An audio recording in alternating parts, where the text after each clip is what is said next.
최근 인터넷을 달궜던 피프티피프티의 안성일 게이트를 잠재울 정도로 주호민 사태가 새로운 화제를 낳고 있습니다. 이때만을 기다려왔다는 듯 주호민에 대한 다양한 폭로가 터지고 있죠. 이제는 주호민의 아내인 한수자까지도 사과를 요구하는 목소리가 커지고 있습니다. 그의 아내 한수자의 직업은 주호민과 비슷한 그림을 그리는 일러스트레이터인데 그녀가 2019년 그렸던 웹툰이 이번 사건과 함께 다시 회자되고 있죠. 자폐를 가진 아들에 대한 일화를 바탕으로 장애에 대한 사회적 배려를 강요했는데 안면 인식도 없는 아이가 얼굴에 장애 아이가 좋아하는 페인팅을 했다는 이유로 장애 아이에게 뺨을 맞고 피해 아이의 어머니가 이를 따지자 오히려 피해자를 악인으로 묘사했는데 한수자는 아이를 교육하는 것에는 전문적인 지식과 관심을 가지고 있으나 이를 다른 아이에게는 적용하지 못하는 내로남불의 태도를 보여준 것이죠.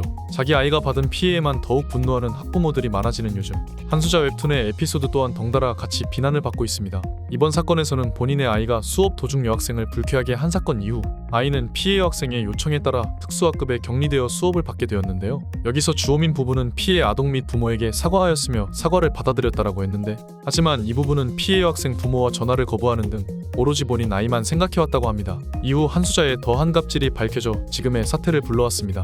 아이의 가방에 녹음기를 넣어 등교시킨 뒤 교실에서 일어나는 일들을 알게 되는데 그 와중에 특수교사가 아이에게 한 말을 악의적으로 편집 후 큰 돈을 들여 전관 변호사를 선임하며 학교를 계속해서 압박해왔습니다. 그리고 해당 교사를 교체해달라는 요구를 했는데 학교가 이를 완강히 거부하자 주호민 부부는 최후의 수단으로 친인척이 학교를 방문해 난동을 피웠죠. 끝내 큰 소란이 발생해 고소 과정에서 해당 교사는 결국 해임되고 마는데요. 주호민의 아이가 다니고 있던 학교의 특수교사가 그 교사 한 명뿐이었고 그 교사가 담당하던 다른 특수아동들이 학교에 여럿 있었던 상황이라 해당 교사의 해임은 이후 많은 학부모들의 원망으로 이어지죠.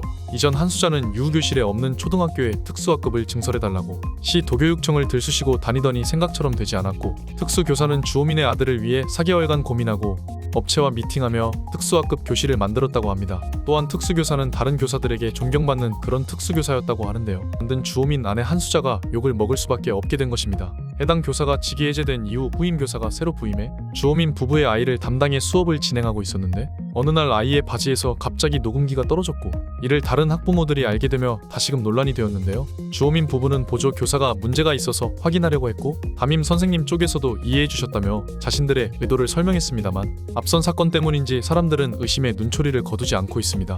앞서 말했듯 사회에 점점 신뢰가 부족해지고 아이를 과잉 보호하는 경우가 많아지는데 이럴 경우 다른 학부모들이나 아이들은 피해를 입는 경우가 많아지기 때문이죠. 결국 한수자는 아이를 다른 학교로 전학을 보냈고 현재는 과거의 일에 대해 피해자를 자처하고 있는데요. 당시 특수교사에게 고소를 진행하려 했을 때 주호민 부부가 선임한 변호사들이 해당 교사의 무죄를 예상한 것인지 전관 변호사들은 전부 사임했다고 전해지죠. 한수자는 변호사들이 모두 사임한 사건임에도 왜인지 사건을 포기하지 않고 굳이 국선 변호사까지 선임해 교사를 교체하려고 집요하게 굴었습니다. 아이를 지키려는 행위였다고 남편인 주호민을 앞세워 해명했지만 현재 주호민 부부보다는 해임된 교사에게 여론이 더 기울고 있는 상황이네요. 그 선생님은 사건 이후 크나큰 정신적 고통에 시달렸으나 다행히 현재는 다시 학교에 복직되었다는 소식이 들려옵니다. 이번 논란이 일면서 공교롭게도 한수자와 주호민의 사상검증까지 일어나고 있죠. 한수자는 과거 빨간약이라는 작품에서 남파 간첩 할머니 캐릭터를 통해 북한의 상황과 남한의 상황을 대조되도록 그렸는데요. 예를 들면 북한에서는 어려운 상황에서도 12년의 무상교육을 실시한다. 외세를 견제하기 위해 핵이 필요하다 등의 북한 측에 가까운 주장을 하며 북한 주도의 연방제 통일을 옹호하고 지지했죠. 1972년 이후로는 남파 간첩이 국내에 없다고 주장했지만 실상은 아직까지도 남파 간첩은 계속 발견되고 있는 현실이죠. 논란에 휩싸인 뒤 과거 작품들이 샅샅이 조명되고 있는 현실입니다. 부부는 닮는다고 하는데 이 부부는 본인들이 닮았다는 것을 증명합니다. 한 웹툰 작가 Y씨는 과거에 주호민의 인성에 대해 폭로한 적이 있는데요. 그 당시에는 단순 가십으로 치부되어 큰 주목을 받지 못했죠. 당시 주호민과 Y씨 이 둘은 가족같이 가까운 사이였다고 합니다. 이 웹툰 작가 Y씨는 야후 코리아 근무 시절 주호민을 웹툰 만화가로 데뷔시켜 주었는데 나중에 주호민을 데뷔시켜준 야후 코리아를 말도 없이 그만두고 네이버로 떠났다고 합니다. 이것만 해도 Y씨는 주호민에게 서운함을 느끼고 있던 차였는데 이후 주호민은 Y씨를 만화가 모임에서 악의적으로 밀어내고 손절했다고 하죠. 내용은즉슨 그 당시 Y씨가 천안함이 맞은 노래가 북한이 쏜 것 같다며 게시판에 본인의 생각을 올렸는데 그 이후로 말도 없이 주호민은 메신저도 나가버리고 전화도 받지 않았다고 합니다. 나중에 알고 보니 동료 만화가로부터 당시 Y씨가 게시판에 올렸던 글이 토 나올 정도로 역겨워서 주호민이 그를 손절했다는 말을 전해들었다고 하죠.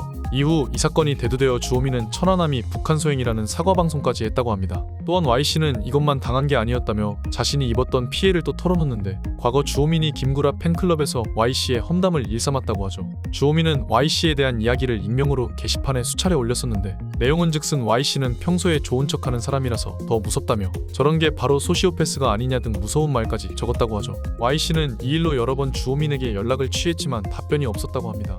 그래서 자신의 연락을 회피하는 주호민을 Y씨는 폭로하게 된 것이죠. 지인들 사이에서 정치색이 안 맞을 순 있어도 그 사람을 험담하는 것은 나쁜 일입니다. 또한 자기가 잘못한 모든 일에는 책임이 따라온다는 것을 알아야 하죠. 지금처럼 본인이 잘못을 하고 소명을 요청하면 잠수 타버리는 못된 버릇은 예전부터 해왔던 것 같네요. 이번 기회를 통해 주호민 부부가 자신들의 과오를 돌아볼 수 있었으면 합니다. 이상 영상 마칩니다.